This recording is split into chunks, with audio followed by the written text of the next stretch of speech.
ኮሚሽነር ሆነው የተመረጡት ሰዎች የኢህአዴግ አባል የነበሩ ናቸው ነው የምትሉት ወይስ የብልጽግና አባል ናቸው ነው የምትሉት? ኢትዮጵያን ለማዳን ነው የምትፈልጉት?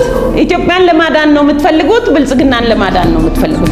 ለውይይት ለብሔራዊ መግባባት መሰናክል ሊሆናል የምትችሉት ሐሳብ ድንጋጌ ያለ ይሄ ብላችሁ የምታቀርቡት 632 ብቻ መመረጡን በምን እናውቃለን? 3000 ተመርጦ ሊሆን ይችላል። የኛን ጥያቄ ይመልሳል የሚል አንድ አንቀጽ እስኪያቀርቡ ለህዝቡ። ከኢህአዴግ እኮ ለመውጣት እኮ ደም ገበርን፣ ነፍስ ገበርን። እርስዎ በሚመሩት የፖለቲካ ፓርቲዎች የጋራ ምክር ቤት ውስጥ ኢህአዴግ የሚባል ፓርቲ አለ? የሀገር ጉዳይ ነው። ህዝብን ብልጽግና እንዲያሳስት አንፈቅድም። እናንተ ጋዜጠኞችም እንድታሳስቱ አንፈቅድም። እንዲናገሩ እና ማብራሪያ እንዲሰጡ ጥያቄዎችን እያነሳሁ ያለሁ ጋዜጠኛ ነኝ። ምን ታመጣለህ? ዶክተር ኃይል አንድ ጥያቄ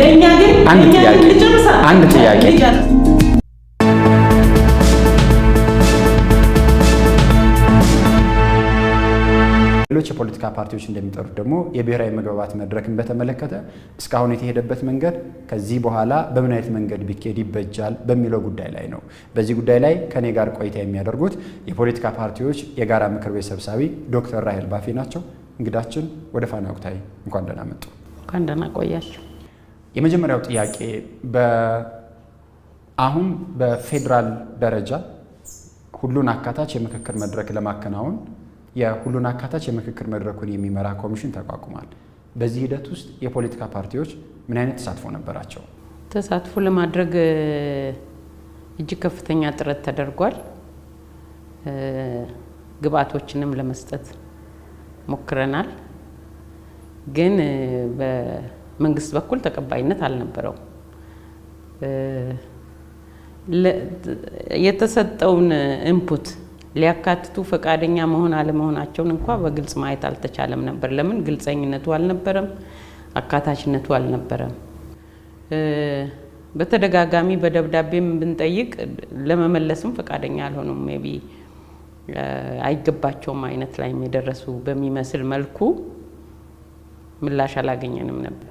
በረቂቅ አዋጁ ሲዘጋጅ እንደ አንድ ባለድርሻ አካል ተፎካካሪ የፖለቲካ ፓርቲዎች ተጋብዘዋል፣ ተጠርተዋል፣ ሀሳባቸውን እንዲሰጡ እድል አግኝተዋል?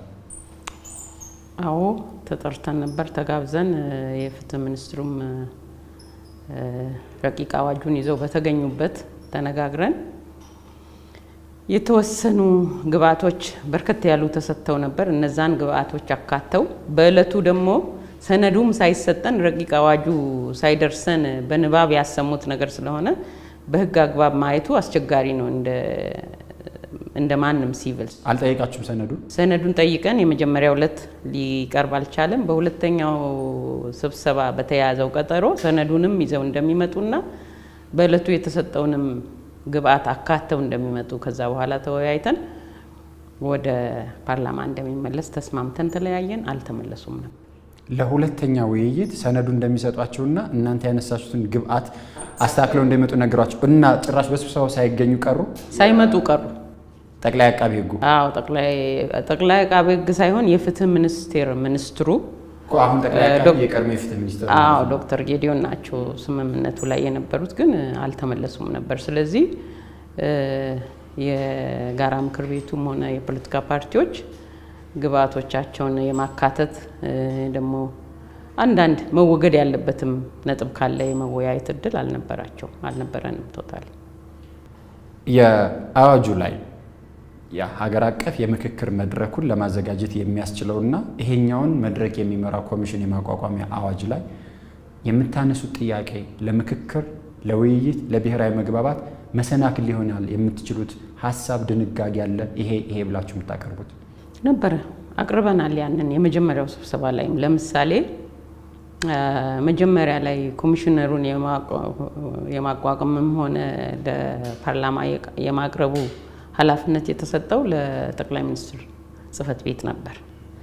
ጠቅላይ ሚኒስትር ጽህፈት ቤት መሆኑ የአንድ ፓርቲ ፕሬዝዳንት እንደመሆናቸው የአንድ ፓርቲ ኢሹ ያደርጋል፣ ሀገራዊ አያደርግም። የፓርቲዎች የጋራ ኢሹ አያደርገውም። የሲቪክ ማህበራቱ የህዝብ አያደርገውም። ይሄ የአንድ ፓርቲ ያደርገዋል፣ የኢትዮጵያ አያደርግም። ስለዚህ ከዛ ወጥቶ ከሌሎች አዋጆች የተለየ ነው። አዋጅ ኦፍ ኮርስ ብዙውን ጊዜ ባለው በህጋችን መሰረት በጠቅላይ ሚኒስትሩ በኩል ያልፋል። ግን ይሄ ለየት ያለ ስለሆነ በመንግስትም በምርጫም በብዙ መልኩ ተሞክሮ ያልተፈታ ኢሹ ላይ ልንፈታ እየሄድንበት ስለሆነ ለየት ያለ አመለካከት ቢኖረን በክቡር ፕሬዝዳንቷ ጽህፈት ቤት በኩል ቢያዝ በዛ በኩል ድራፍትን ቢደረግ በዛ በኩልም ደግሞ ለማጽደቅ ወደ ፓርላማ ቢቀርብ ብለን ያ አልተሳካም። ያ ካልተሳካ ቢያንስ የህዝብ ተወካዮች አሉና 98% ብልጽግና ቢሆንም አትሊስት ሰዎች ከተቃዋሚው ፓርቲ ስለተወከሉ ወደ ፓርላማ ጽህፈት ቤት ወደ አፈ ጉባኤው ጽህፈት ቤት እንዲሄድ የጋራ ምክር ቤቱ ነበር የጠየቀው እንደ ሁለተኛ ኦፕሽን። ያንን ያ ተቀባይነት አግኝቷል። ግን ያንን እኛ እንደ መፍትሄም ለማሰብ አስቸጋሪ ነው። ለምን እናንተ አይደላችሁ እንደ ይሄን መፍትሄ ያቀረባችሁት? አማራጭ ስለሌለ ነው። ለምን አሁን ለምሳሌ የጋናን ፓርላማ ብትወስድ አፈ ጉባኤው ከፓርቲ ወገንተኝነት ነፃ ነው። ስለዚህ እምነት ታሳድራል። ይሄ ግን የአንድ ምክር ቤት አፈ ጉባኤ በየትም ዓለም እኮ ከምክር ቤቱ አባላት መካከል ነው የሚመረጠው። እንደ የሀገሩ ህገ መንግስት ነው። የአንዳንድ ሀገሮች አፈ ጉባኤ የፓርቲ ወገንተኝነትን አይፈቅድም። በዛ መልኩ ቢሆን ያ ብዙ ኮንፊደንስ ይሰጣል። ኤኒዌይስ ከሁለት መጥፎ አንዱን መምረጥ ግድ ነው። በዛ መልኩ ነው ወደ ፓርላማ እንዲሄድ የተስማማ ነው። እሱን አክሰፕት አድርገው ነበር። ሌላው እኔ ባገኘሁት መረጃ መሰረት የፖለቲካ ፓርቲዎች የጋራ ምክር ቤትና የፖለቲካ ፓርቲዎች የኮሚሽኑን ማቋቋሚያ ረቂቅ አዋጅ ላይ ውይይት ሲቀርብ አንደኛ እጩዎች በጠቅላይ ሚኒስትር ጽህፈት ቤት ቀርበው መመረጣቸው ትክክል አይደለም ይቅር የሚል ሀሳብ አቀረባቸው። ስለዚህ በፕሬዝዳንቱ ይሆናላችሁ በፕሬዝዳንቱ ተቀባይነት ስላላገኘ በህዝብ ተወካዮች ምክር ቤት ጽህፈት ቤት እጩዎች የህዝብ ጥቆማ ቀርቦ የህዝብ ተወካዮች ምክር ቤት የመጨረሻ እጩዎቹን ለይቶ በህዝብ ተወካዮች ምክር ቤት ይቅረብ የሚል ሁለተኛ አማራጭ አቀረባችሁ አይደለም? ይሄኛውን አማራጭ አቅርባችሁ ተቀባይነት አግኝቶ ሁለቱንም ረቂቅ አዋጅን ስላየሁት ነው ለጠቅላይ ሚኒስትሩ እጩዎች ይቅረቡ የሚለው ይቅር፣ ምክንያቱም የፖለቲካ ፓርቲዎች ጥያቄ ስላቀረቡበት፣ እጩዎቹ በህዝብ ተወካዮች ምክር ቤት ጽህፈት ቤት አማካኝነት ቀርበው ይጽደቁ የሚለው እንዲቀየር ተደረገ። ስለዚህ እናንተ ያቀረባችሁትን ሀሳብ በወቅቱ የፍትህ ሚኒስቴር ወስዶ አስተካክሎታል ማለት ነው። ይሄ ከሆነ ምኑን ነው አልተስተካከለም የምትሉት? ይሄኛው አንድ ኢሹ ተስተካክሎ በጣም ብዙ ኢሹዎች ናቸው። ለምሳሌ አሁንም የቀሩና ሊስተካከሉ ይገባል ሲገባቸው ያልተስተካከሉ የምትሏቸው ማንሳት ይችላሉ? አሁንም ማንሳት እንችላለን ብለን እናስባለን። በረቂቅ አዋጁ ያኔ የቀረበ ጊዜ ረቂቅ አዋጁ ብዙ ጊዜ የኢትዮጵያ ፖሊሲም እኮ ቢሆን ወረቀት ላይ በጣም ጥሩ ነው። ሙሉ በሙሉ ፐርፌክሽን አትጠብቅም። ሪሌቲቭሊ ጥሩ ፐርፌክሽን ያለው ነው ዶክመንቱ።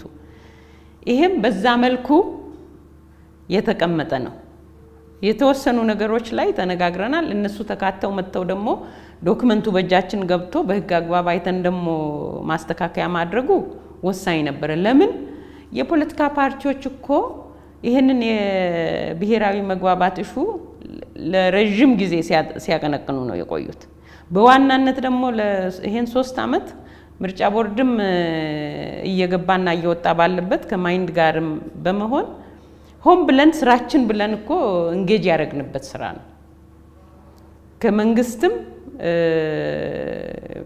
ከብልጽግና ማካሄድ በተሻለ ኤክስፒሪየንስም ሼር አድርገን ናውሌጅም ዴቨሎፕ አድርገን የዙሪያውንም ወጣ ገባውን የጎረቤት ሀገሮችና ኢንተርናሽናል ልምዶች አይተን ብዙ ሄደንበታል እኮ። የመጀመሪያውንም ሙከራ ደግሞ በዊዝን ኢንተርፓርቲ ዲያሎግ ነገር እኮ 4 ዙር ያህል አስኪደን ወደ ምርጫም ስንገባ በሰላማዊ መልኩ እስከሚያልቅ ድረስ የሄድንበት በዚህ አግባብ ነው። ግን ይህ ኢንፑት እንዳለ ሆኖ ይህ ናውሌጅም በጋራ ምክር ቤቱ ስር ያለው እንዳለ ሆኖ አካታች እና ግልጽ የሆነ አካሄድ አልነበረም በመንግስት። ዶክተር ራሄል ከኮሚሽኑ ማቋቋሚያ አዋጆች መካከል የተወሰኑትን ልጥቀስላችሁና እንዴት ይስተካከላል ብላችሁ ጥያቄ እንዳላችሁ ልስማ። አንደኛ ኮሚሽኑን በተመለከተ 11 አባላት ይኖሩታል። በሁሉም ክልሎች ተሰማርተው ይሰራሉ። የኮሚሽኖች እጩዎች በህዝብ ተወካዮች ምክር ቤት ቀርበው የህዝብ ተወካዮች ምክር ቤት ከሚቀርቡት መካከል መርጦ በምክር ቤቱ ያጸድቃል። የዚህ የኮሚሽኑ ኮሚሽነሮች በሚሰሩ ስራ ተጠያቂ እንዳይሆን ሲባል ያለመከሰስ መብት አላቸው። የኮሚሽነሩን ስራ መንግስት በጀት ሰጥቶ ይደግፋል። ዋናዎቹ ድንጋጌዎች እነዚህ ናቸው። ከዚህ ውስጥ የኮሚሽኑን ትርጉም፣ የኮሚሽኑን ተግባር፣ የኮሚሽኑ ተግባር ሌላው ኮሚሽኑ ለክርክር፣ ለምክክር፣ ለውይይት የሚሆኑ አጀንዳዎችን ይሰበስባል፣ ይመርጣል። በክርክር፣ በውይይት፣ በድርድር የሚሳተፉ አካላትን ይመርጣል፣ ይለያል። መጨረሻ ላይ ለመንግስት የውሳኔ ሀሳብ ያቀርባል። ይሄ ነው የሚለው ማቋቋሚያ አዋጁ። ከዚህ ላይ ለእናንተ የማይስማማችሁና ለብሔራዊ መግባባት የማይመቸው ሀሳብ የትኛው ነው? አሁን ያስቀመጥከው ጥሩ ሀሳብ ነው። ቅድምም እኮ አዋጁን ጠቅሼ ነው ያስቀመጥኩት። አዋጁን እኮ ቅድምም አፕሪሼት አድርጌ ነግሬሃለሁ አይደል? አስቀምጫለሁ። ተቃወሙት። አሁን ልንገርህ፣ ላስረዳህ። አዋጁ ላይ አካታችና ግልጸኝነት ያለው ፕሮሰስ እንደሚኖር ተቀምጧል፣ ተደንግጓል። ይሄ ደግሞ ለብሔራዊ መግባባት ዋናው መተማመን፣ ግልጽነት እና አካታችነት ነው። እነዚህ ቤዚክ መርሆች ናቸው።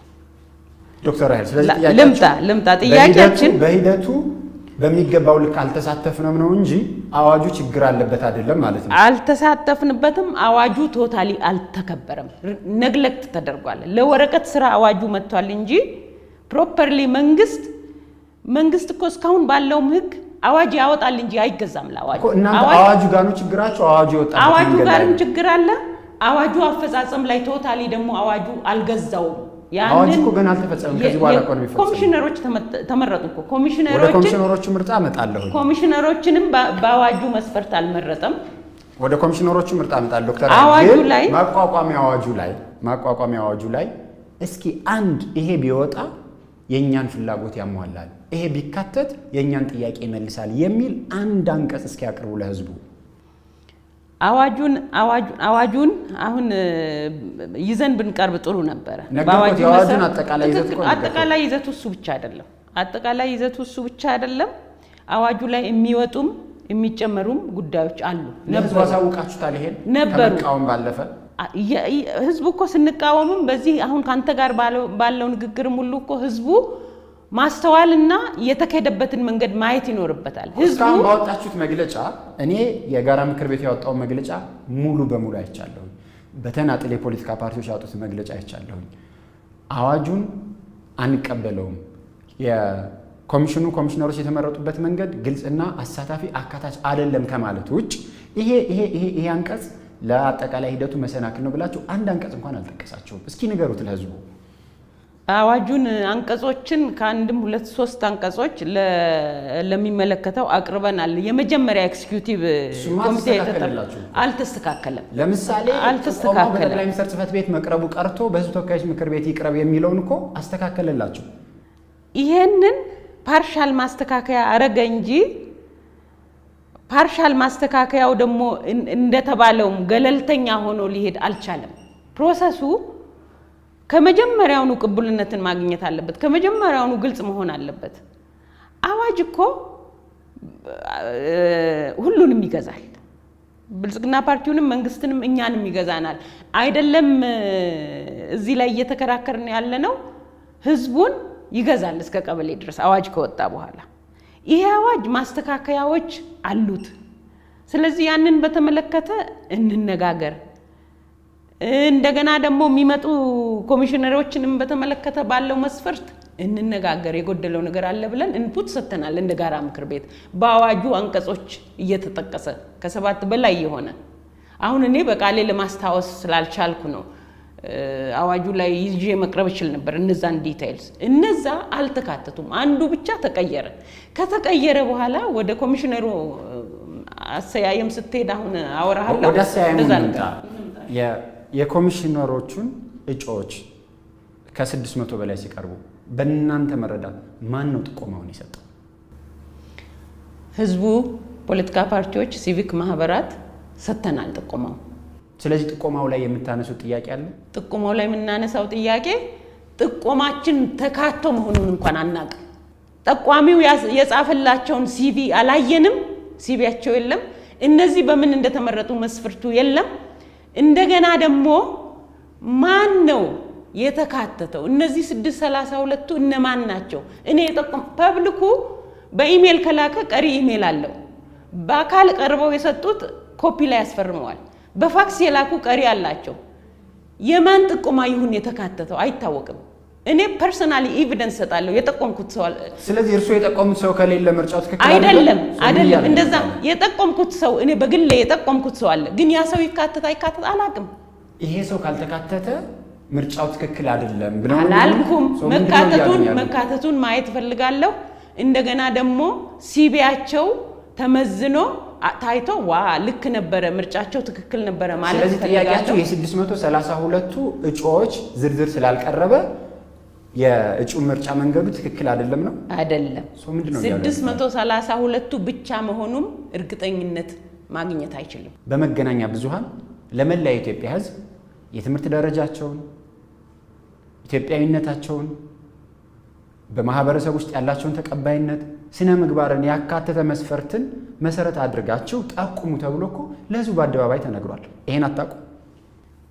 ግልጽ አልነበረም። ይሄን እናውቃለን። ግን ስንቱ ህዝባችን ነው ይሄን እንኳን የሚያየው?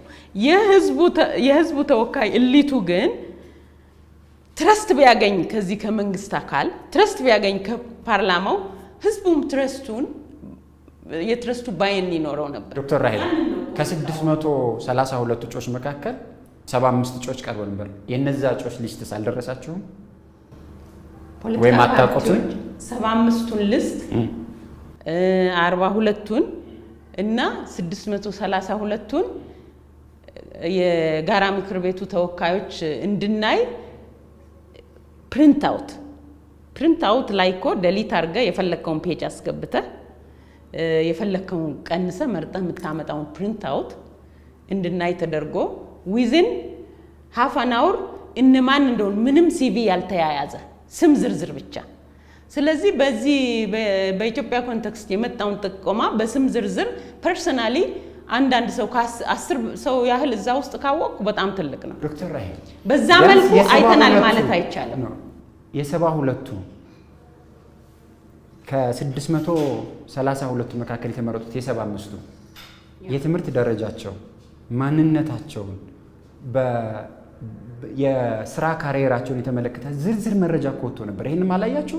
አልቀረበም ነበር ዝርዝር የ42ቱም ዝርዝር እኛ የተጠራን ጊዜ አሁን ማውራህ እኮ መጀመሪያ ኢንፎርሜሽን ለጋራ ምክር ቤቱ ሲሰጥ ምንም አይነት ሲቪ የሌለው ስም ዝርዝር ነው። ስለዚህ በስም ዝርዝር እንዴት ነው ጀጅ ምታደርጉ? ስለዚህ መጀመሪያ 632 ሲቀር የኢህአዴግ ባለስልጣናትን ስላስተዳደሩ ስለመሩን ስለገዙን ስለምናቃቸው 42ቱ ውስጥ ከግማሽ በላይ የኢህአዴግ ባለስልጣናት ስለነበሩ ቢያንስ እነዚህ ይውጡ። እንዴት ነው እዚህ ጋር የፖለቲካ ገለልተኝነት የሌላቸውን ሰዎች ያመጣችሁት? ሴቶች የሉም። ለምንድን ነው 52% እኮ ነን? ለምንድን ነው ሴቶች ያልተካተቱት? ሴቶችን አካቱ። እነዚህ 42ቱ የተመረጡት ብዙ ነገር አዋጁን በብዙ መልኩ አያሟሉም። አባላትን የፖለቲካ ደጋፊዎችን አካተዋል። ሴቶችን ኢግኖር አድርገዋል። ወጣቶችን 65% የኢትዮጵያን ኢግኖር አድርገዋል። ዜግነታቸው ኢትዮጵያዊ ያልሆነውን ይሄን በሙሉ በተጻረረ መልኩ እናንተ ያወጣችሁትን አዋጅ በተጻረረ መልኩ የወጣው ትክክል አይደለም። ይሄን አሁን በአዋጁ አግባብ ያለውን ስህተት አርማችሁ አቅርቡ ብለን ፈቃደኛ አልነበሩም። ለኛ ያሳዩትን 42 ስም ዝርዝር ነበር ለጉባኤው ያቀረቡት። ስለዚህ ጉባኤው እዛ ላይ ይሄ በአዋጁ ለተቀመጠው ጉባኤ እኛ እኮ አዋጁ ያላካተተን ግሩፕ ነን። እዛ ጋር በበጎ ፈቃድ በአቶ ታገሰ በጎ ፈቃድ እዛ ጋር የመጣን ሰዎች ነን። ሊቫስ ግን አዋጁ መብት የሰጣቸው የሚያዩ ሰዎች አሉ። እነዛ ባለ መብት ሲመጡ እንደ አድቫይዘሪ አይተውን ቢሆን ኖሮ ኮመንታችንን አካተው ወደዛ ያመጡና ያ ክፍል ተጨማሪውን ይሰጣል። ያ ክፍል እኮ ነው 7 የውጭ ዜጋን ያወጣው። ለፓርቲዎች እንኳን እዛ ላይ ተነበበና በኋላ ኦንላይን ወጣ እንጂ መች ተሰጠን? ከመጀመሪያ ግልጽ እንዴት ኦንላይን እኮ የወጣው ህዝቡ 42ቱን ከ630 ምናምኖች መካከል የተመረጠው እንዴ ነው። ከዛ ውስጥ አብራችሁ አታዩም እናንተ? አብረን ከዛ ውስጥ አይተን በዛ ጥያቄ እኮ ነው እነዛ ሌላ ዜግነት ያላቸው በሙሉ እንዲወጡ የተደረገው። ከዛ በኋላ አዳምጠኛ አሁንም የኢህአዴግ ባለስልጣናት እዚህ እንደምንም ተማምተው 11 የኢህአዴግ ባለስልጣናት ውስጥ ለኔ እዛ ውስጥ ካሉት 3 ሰው እኛም እኮ ብንመርጥ ከዛ የተሻለ ላንመርጥ እንችላለን ግን ግልጸኝነቱና አብሮ መስራቱ አካታችነቱ ቢኖር የተሻለ ይሆን ነበር ለኛ ግን ልጨርሳ አይቻልም ልጨርስ እኔም ልጨርስ ለምሳሌ አዋጁ ላይ የተቀመጠ ነገር አለ አዋጁ ላይ ስራውን ማያስኬድ ሰው ኮሚሽነሮች ውስጥ ካለ እንደሚወገድ ተቀምጧል ስራ ሳይጀምርም ጀምሮ ህዝብ ጋር ቅቡልነት የሌለውና ተደራዳሪ ነው ነባር የኢህአደግ አባላት በሙሉ እንደገና ከኃይለ ሥላሴ ከምንልክ ከኋላም ዞሮ የመጣ ችግር ካለ መንግስት ተወራርሶ የመጣ ተጠያቂ ሆኖ ህዝቡን የማግባቢያ ሐሳብ ማምጣት አለበት እነዚህ እዚህ ውስጥ ያሉትም የብልጽግና ወይም የኢህአደግ ባለስልጣናት የነበሩ ሐሳብ የሚያመጡ ባለድርሻ አካላት ናቸው እንጂ አደራዳሪ መሆን አይችሉም አንድ ጥያቄ ልጠይቅዎት እናንተ በዜግነታቸው ምክንያት ካሁን በፊት በወንጀል ተጠያቂ የነበሩ ሰዎችን በመሆናቸው ምክንያት የፖለቲካ ፓርቲ አባል ነበሩ ብላችሁ ያቀረባችኋቸው ሰዎች መጨረሻ ላይ 11 የኮሚሽኑ ኮሚሽነሮች ሲመረጡ ተካተዋል አልተካተቱም በወንጀል የተከሰሱ ሰው የፖለቲካ ፓርቲዎች ያቀረቧቸው አልተካተቱም ግን የብልጽግና አባላት የኢህአደግ አባላት የነበሩ እንዲወጡ የተጠየቁ በሙሉ አሉ እዛው 11 ኮሚሽን ውስጥ አሉ ኦልሞስት ከግማሽ በላይ የብልጽግና አባላት አሉ እዛው አሁን ባሉት 11 የኮሚሽኑ ኮሚሽነሮች ላይ ያላችሁ ጥያቄ ምንድነው እንደገና ደጋግሞ ህዝቡም ፖለቲካ ፓርቲውም የማየትና የማመን በግልጽ የመወያየት እድል ይሰጥ ስለዚህ የብልጽግና አባላት እዛ ያሉት የኢህአደግ አባላት ባክቦን የሆኑ አሁንም መውጣት አለባቸው ስለዚህ ከ11 ኮሚሽኖች ውስጥ የብልጽግና አባላት የሆኑ ሰዎች ስላሉ ይውጡ ነው ጥያቄያችሁ እነሱ ይውጡ ካልወጡ ደግሞ ያለውን ነገር ለህዝብ እውነታው ይቅረብ ጥያቄያችሁ አሁን የተቋቋመው ኮሚሽን ውስጥ ኮሚሽነር ሆነው የተመረጡት ሰዎች የኢህአደግ አባል የነበሩ ናቸው ነው የምትሉት ወይስ የብልጽግና አባል ናቸው ነው የምትሉት ግልጽ አሉ ብልጽግናና ኢህአደግ ምን ለየው የኔ ጌታ ህወሓትና ኢህአደግን ብልጽግና ማይለዩም ዋን ኤንድ ዋን በህግ ደረጃ እንደ ጋዜጠኛ ነኝ ጠይቀውት አሁን በኢትዮጵያ የፖለቲካ አውድ ውስጥ ኢህአደግ ተብሎ የተመዘገበ የፖለቲካ ድርጅት የለም በፖለቲካ ፓርቲዎች በምርጫ ቦርድ የተሰረዘው ኢህአደግ አባል የነበሩ ሰዎች አሁን ኮሚሽን ውስጥ አሉ ነው የምትሉት ወይስ ምርጫ ቦርድ ካሉት ፓርቲዎች አንዱ ብሎ የመዘገበው የብልጽግና አባላት አሉ ነው የምትሉት የቱ ላይ ናችሁ ይሄ የሀገር ጉዳይ ነው ህዝብን ብልጽግና እንዲያሳስት አንፈቅድም እናንተ ጋዜጠኞችም እንድታሳስቱ አንፈቅድም ኢህአደግና ብልጽግና የስም ልዩነት ቢኖረው ኢህአደግን ስም ቀይሮ ብልጽግና ከማለት ያለፈ የብልጽግናን አባላት አንድ እንኳን ከማን ነው የኢህአደግን አባላት አልፈልግም ብሎ ከወጣው ከህወሓት በስተቀር አንድ ሳይቀንሱ ሙሉ በሙሉ 100% ይዘው ነው የወጣው እርስዎ በሚመሩት የፖለቲካ ፓርቲዎች የጋራ ምክር ቤት ውስጥ ኢህአደግ የሚባል ፓርቲ አለ የኢህአደግን ስም ቀይሮ የመጣ ብልጽግና አለ ለይቼ የኢትዮጵያ ህዝብ በዚህ የኢትዮጵያ ህዝብ አይታለልም የኢትዮጵያ ህዝብ እስከ ቀበሌ ድረስ የኢህአደግ አባል የሆነ ሰው ዛሬም ብልጽግና ሆኖ እየመራው ነው ወይስ አይደለም ህዝብ ይመሰክራል ዶክተር ራሄል የኔ ጥያቄ እርስዎ የፖለቲካ ፓርቲዎች የጋራ ምክር ቤት ነው የሚመሩት አይደለ የፖለቲካ ፓርቲዎች የጋራ ምክር ቤት ኢትዮጵያ ውስጥ የሚንቀሳቀሱና በምክር ቤቱ ለመሰባሰብ ፈቃደኛ የሆኑ የፖለቲካ ፓርቲዎች ስብስብ ነው በዚህ ስብስብ ውስጥ ኢህአደግ የሚባል ፓርቲ አለ ኢህአደግ የሚባል ፓርቲ በብልጽግና ተወክሏል በውስጡ ልታስክደኝ አትችልም በብልጽግና ተወክሏል ስለዚህ ብልጽግና በፖለቲካ ፓርቲዎች ጋር እኛ ብልጽግናን እናቃለን ብልጽግናን ግን የኢህአደግ ኤክስቴንሽን እንደሆነ እናቃለን ይናገሩት እንደ ፖለቲካ ፓርቲዎች የጋራ ምክር ቤት ሰብሳቢ የፖለቲካ ፓርቲዎች እንደ ራሴ ነው የምናገረው ስለዚህ የራሴን አቋም አሁን ምነግርህ እንደ ሰብሳቢነቱ ልጠይቅ እንደ ሰብሳቢነቴ ኢህአደግ የሚባል ታውቃላችሁ በምክር ቤቱ ኢህአደግ የለም ስለዚህ ኢህአደግ ከሌለ የኢህአደግ አባል ከየት መጣ የኢህአደግ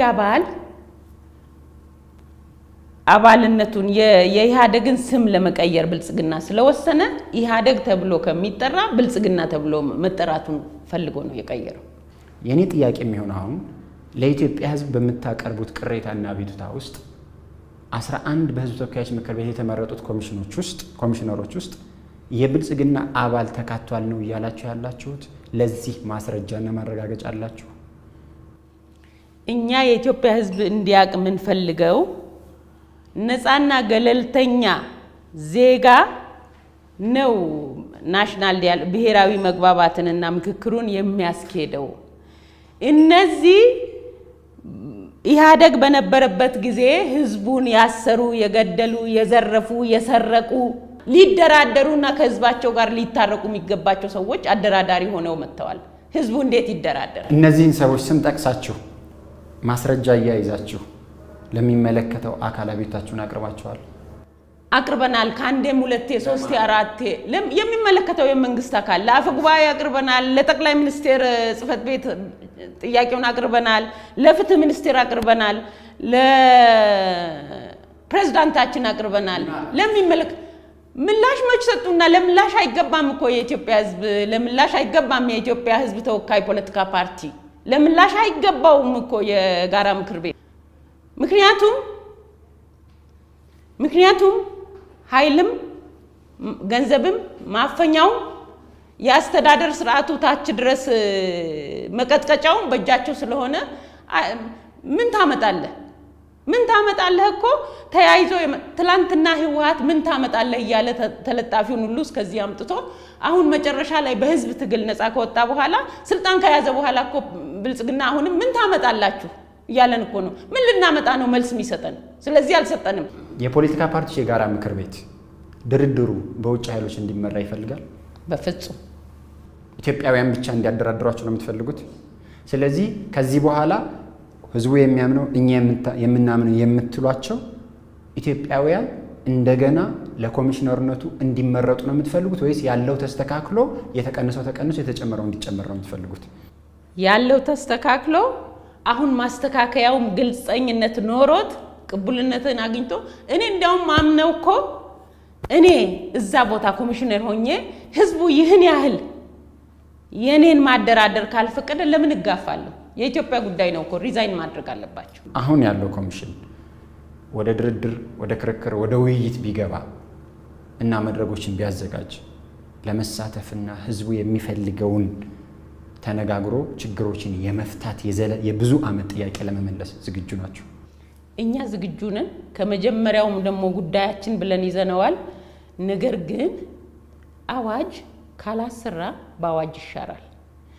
ይሄ አዋጅ ደግሞ በልዩ ሊታይ ይገባል ነው የምንለው። ከመጀመሪያ በልዩነት ሊታይ ይገባል። ስለዚህ አዋጁን በሚያሰራ መልኩ መንግስት መሄድ አለበት። ፍጹም ገለልተኛ ሆኖ ጉዳዩን ሎጂስቲክ ሰፖርት እንዳለ ሆኖ ጉዳዩን ለኮሚሽነሮች በነፃነት መስጠት አለበት። አሁን ኮሚሽነሮች ራሳቸው ፍሪሊ ይሄዳሉ የሚል እምነት እኮ እንድናጣ እያደረገን ነው። አሁን መንግስት ያንን ኮንትሮሊንግ ሜካኒዝም ለመልቀቅ ለምን ጠላ? ኃላፊነቱ ከኛ በላይ መንግስትን አይመለከትም ወይ? ለምንድን ነው መንግስት ከዚህ መውጣት ያቃተው? በዚህ መንገድ ካልሄድክ ይሄ ይቀራል እንጂ አትገባትም፣ ወደ መከራከሪያውም ሆነ ወደ መስማማቱ አትገባትም ብሎ ብልጽግና የያዘውን ወደዚህ መንግስት ነኝ ይላል በአንደኛው ኬፕ። ከዚህ በመንግስት ከመጣህ ወደ ብልጽግናው ያላክካል። ነገር ግን እባክህ ብልጽግና ሊቀቅና የህዝብ ጉዳይ ነው፣ ወደ ፕሬዝዳንቷ ይሄድ፣ ሞቼ እገኛለሁ። እሺ በቃ ምንም ይሁን እንደው ለህዝባችን ስንል ራሳችንን እናታለል። ማን ይሙት? በአቶ ታገሰ ጫፋና በዶክተር አብይ መካከል ልዩነት አለው ብለን አስበን ይመስላችኋል? ግን በህዝባችን ስነ አይምሮ ልዩነት ይኑር። አትሊስት ይወክለኛል ብሎ ፓርላማውን ይቀበል። ተቀብለን ነው እስካሁን የመጣ ነውና በዛ በኩል ይሄድ ብለን ነው ያልተውነው ነገር ምንድነው? ያልተወው መንግስትና ብልጽግና ናቸው። አጭር ጥያቄ፣ ህዝቡ ይልቀቁ፣ ያንን የያዙትን እጅ ይልቀቁና ኮሚሽነሩ ገለልተኛ ሆኖ ገለልተኝነት የሌለውን እያየን አዋጁም ስለሚፈቅድ ገለልተኛው እየተካተተ ደሞም ህዝቡ ከመሰከረ ገለልተኛ ሆኖ መሄድ ከቻለ ኮንፈርም እያደረገ ይቀጥላል። መንገድ ላይ ችግር አሁን ጅምር ላይ ይሄ ተፈጥሯል። መንገድ ላይም እኮ ችግር ካለ ቆም እያለ ኮሚሽነሩ ቆም እያለ ኮሚሽነሮቹ እያስተካከሉ የሚወጣውን እያወጡ የሚጨመረውን እየጨመሩ የመጀመሪያ ሙከራ እኮ ነው። እያስተካከሉ መሄድ አለባቸው።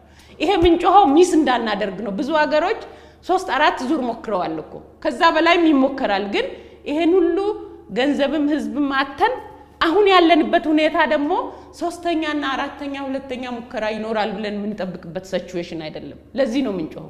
ሚስ ማድረግ የለብንም። ዶክተር ራሄል ባፌ የፖለቲካ ፓርቲዎች የጋራ ምክር ቤት ሰብሳቢ ለቃለ መጠይቁ ፈቃደኛ ስለሆኑና ለጥያቄ